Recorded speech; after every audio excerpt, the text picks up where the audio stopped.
Hello tout le monde, juste pour vous dire avant de commencer cette vidéo sur les meilleurs moments de la saison 3 de Twin Peaks que le bilan que j'ai réalisé aussi se trouve sur Vimeo. YouTube l'a bloqué pour cause de droits d'auteur, donc j'ai dû la mettre sur Vimeo pour qu'elle soit disponible en ligne. Vous pouvez retrouver le lien dans la description de cette vidéo.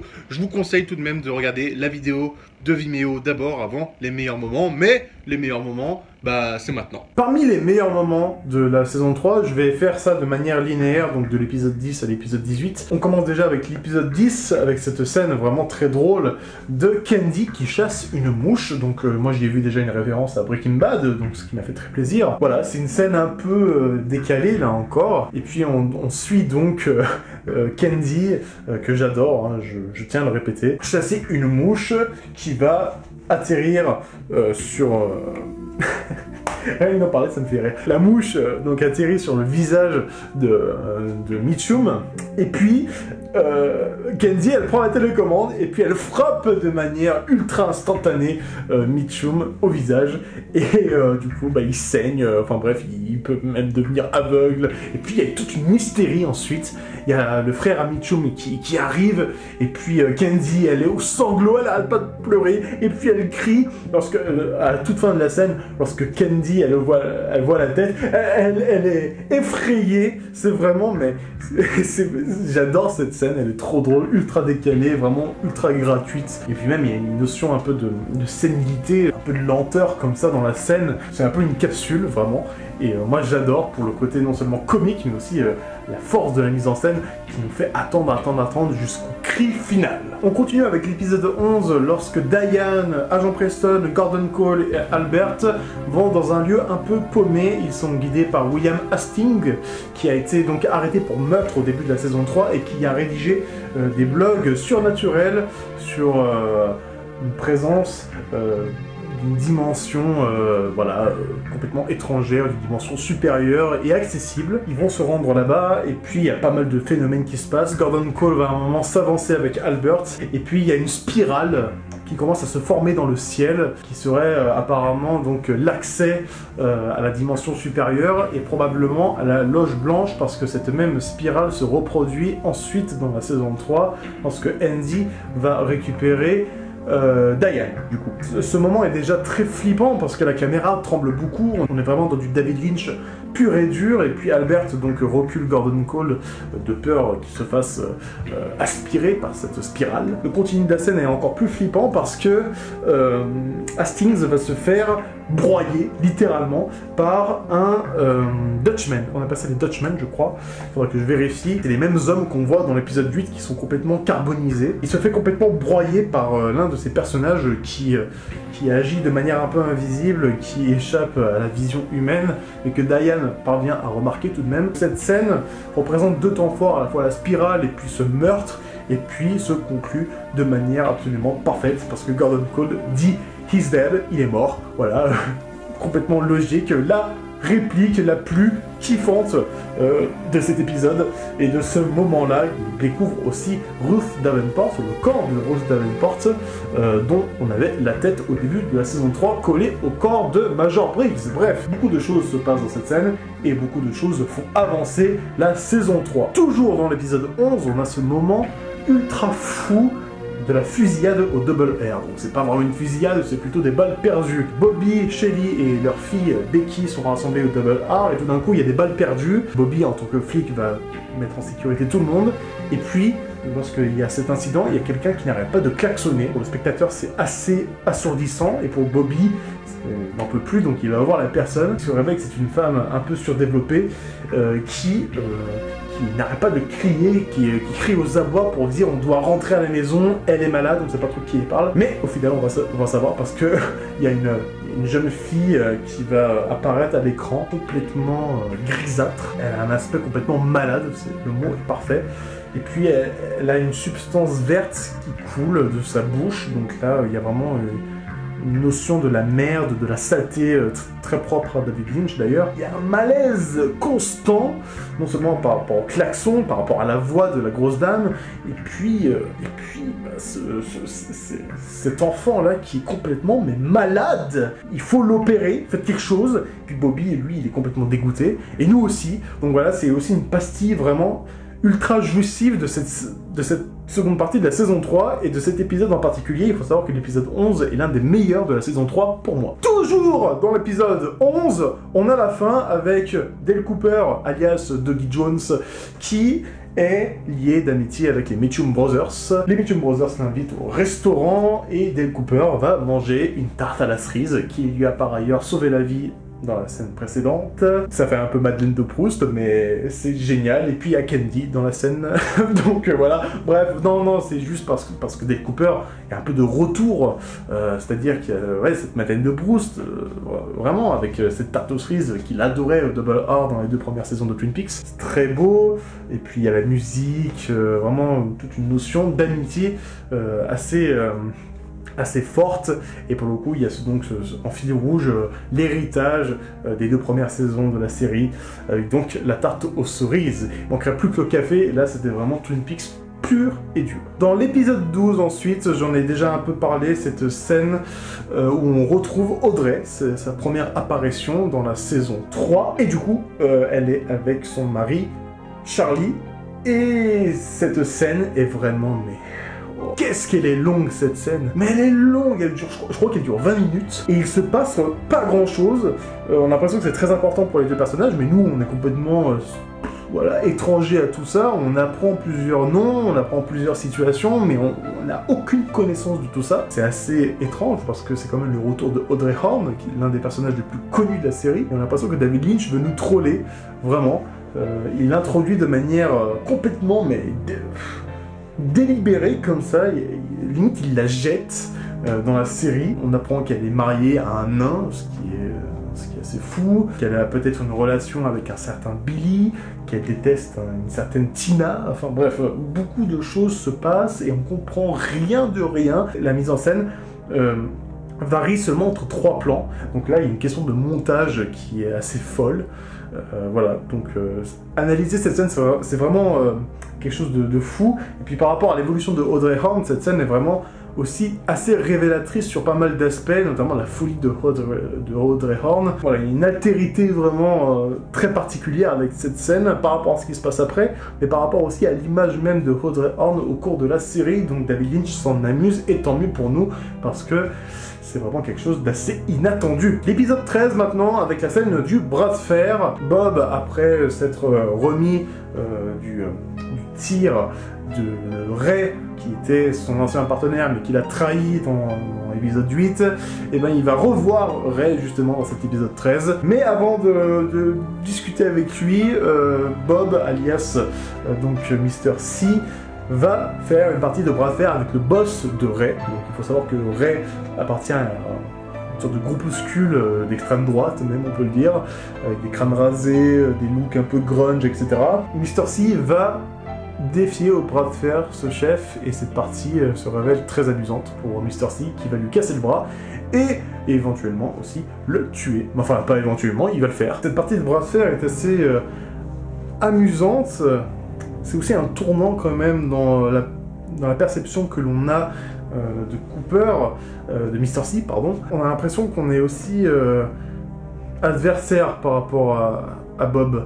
C'est-à-dire qu'on ne cerne pas vraiment sa portée surnaturelle et sa capacité physique, parce que du coup, les capacités mentales et physiques de Cooper, telles qu'on le voit, elles sont dupliquées, et ça on ne savait pas vraiment de la part de Bob. Donc ça c'est vraiment une information supplémentaire sur la capacité de Bob à développer le mal au niveau du corps et au niveau de l'esprit. Donc ça c'est vraiment très intéressant sur la perception du personnage. Puis la scène elle est vraiment très bien réalisée, et là encore il y a une question de montage assez folle, et puis le son aussi avec tous les cris qu'il y a autour. Toujours dans l'épisode 13, on a cette scène de Sarah Palmer qui regarde la télévision. Alors il se passe pas grand chose, mais ça donne bien une indication du moral de Sarah Palmer. Et tout tourne en rond autour d'elle, c'est-à-dire que la télévision elle est en boucle.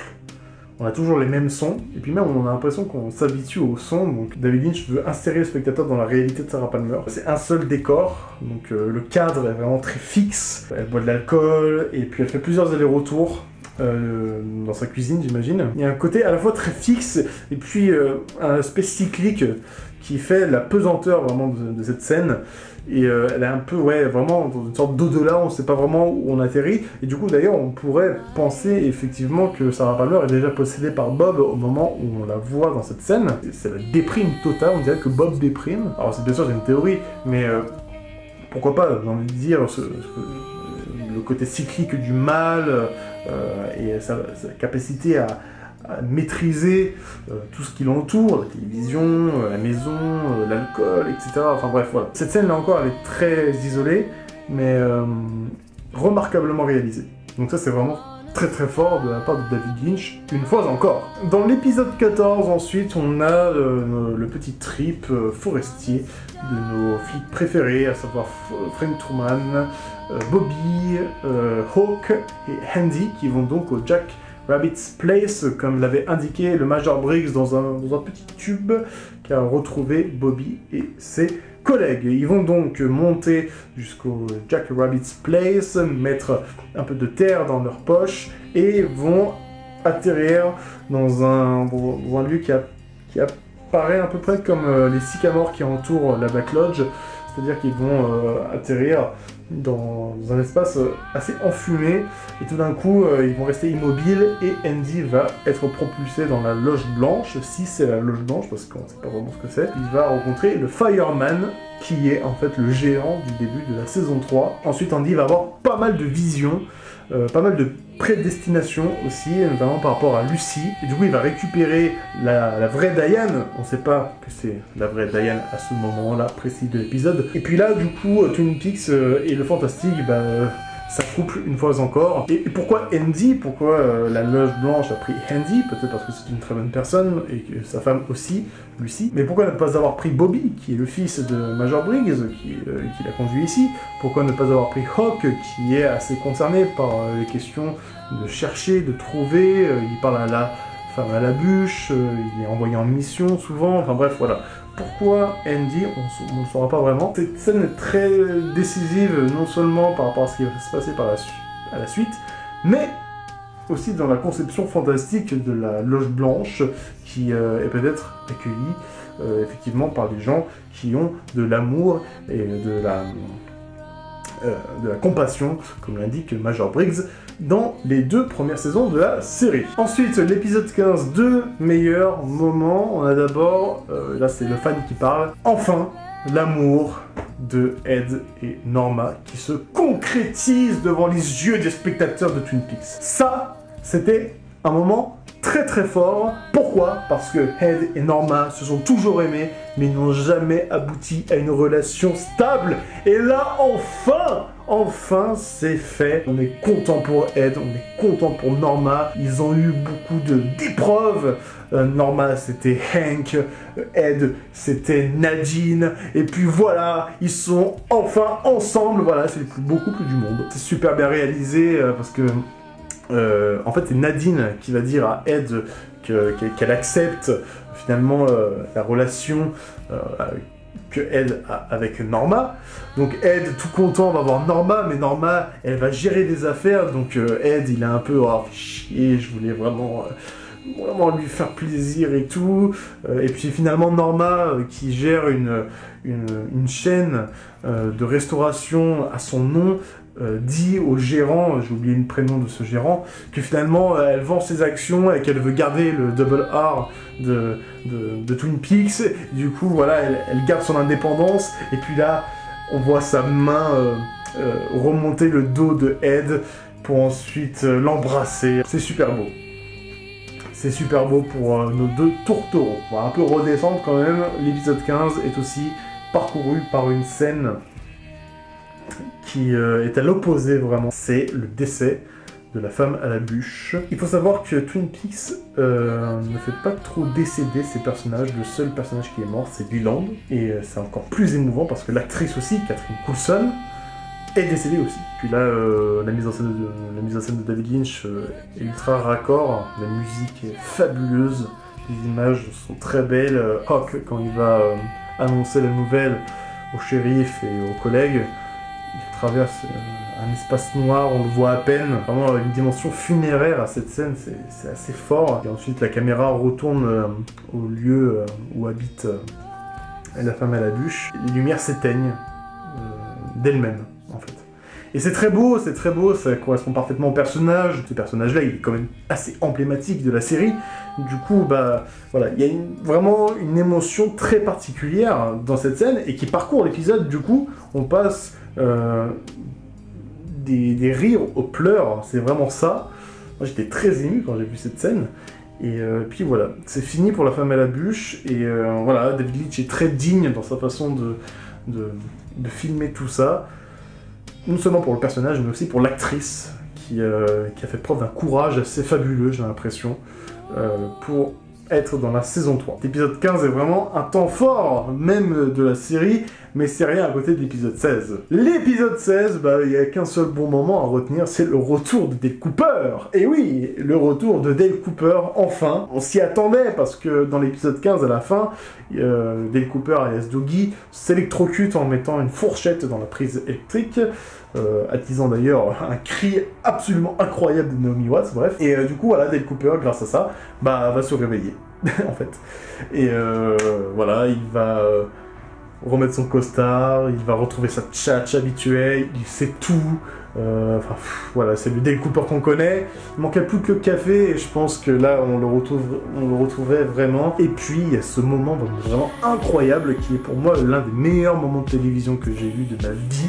C'est lorsque Bushnell, qui est là pour tenir compagnie à l'ancien Doogie devenu Dale Cooper, le vrai, il lui dit What about the FBI? Mais du coup, le FBI va venir, mais qu'est-ce qui va se passer? Et là, Dale Cooper, il se retourne et il dit Je suis le FBI. Mon Dieu, mais cette scène, cette réplique, elle est incroyable. C'est le meilleur moment de la série, je trouve. Bon, après, bien sûr, c'est compliqué de dire de la série parce que le retour de Dale Cooper, il est tellement attendu qu'au final, on peut être que content et être vraiment euphorique à l'idée de voir cette réplique. Voilà, donc l'épisode 16, c'est ce moment-là. Pour ce qui est des 2 derniers épisodes, j'estime avoir fait un résumé plutôt complet dans la vidéo précédente. Et effectivement, les 2 derniers épisodes, je vous invite à les réanalyser avec moi dans la première vidéo qui fait le bilan de la saison 3. Voilà, donc c'était un bon condensé des meilleurs moments. Si j'en ai oublié, bah, n'hésitez pas à les mettre en dessous dans les commentaires. Et puis moi, je vous retrouve très très bientôt. Au revoir.